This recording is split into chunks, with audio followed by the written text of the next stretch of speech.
Patins chaussés, lacets serrés, c'est parti pour la course et pour la bataille, âme sensible s'abstenir.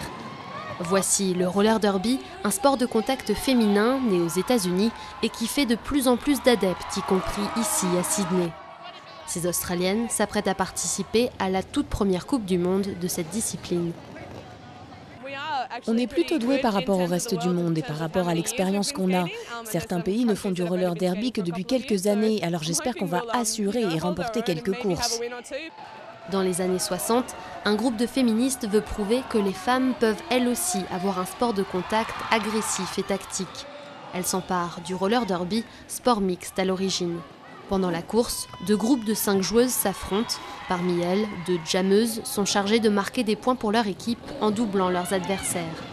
Remis au goût du jour par les Américaines dans les années 2000, le succès de ce sport réside notamment dans son ambiance festive, colorée et dans l'entrain de ces joueuses culottées. Mais perchées sur leurs patins, elles aimeraient qu'on les prenne plus au sérieux. Oui, nous portons des tenues qui déchirent, mais surtout nous nous entraînons très sérieusement. Nous sommes des athlètes, en pleine forme. Le roller derby mériterait sa place dans les infos sportives. Certaines équipes s'entraînent jusqu'à 3 ou 4 fois par semaine pour perfectionner leur technique et parler stratégie. Car contrairement aux apparences, il ne suffit pas de foncer dans le tas. C'est seulement à travers l'entraînement qu'on apprend comment frapper les adversaires et calculer ses mouvements. Il faut s'entraîner, apprendre à être rapide, réactive. Je ne suis pas la meilleure pour aller au contact, alors il faut que je compte plus sur ma technique d'esquive et sur mon agilité.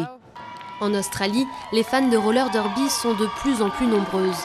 Certaines sont des jeunes qui rêvent de chausser elles aussi des patins. D'autres, moins jeunes, regrettent que ce sport soit devenu à la mode trop tard pour elles. Je trouve ma fille super, j'aimerais tellement pouvoir faire pareil.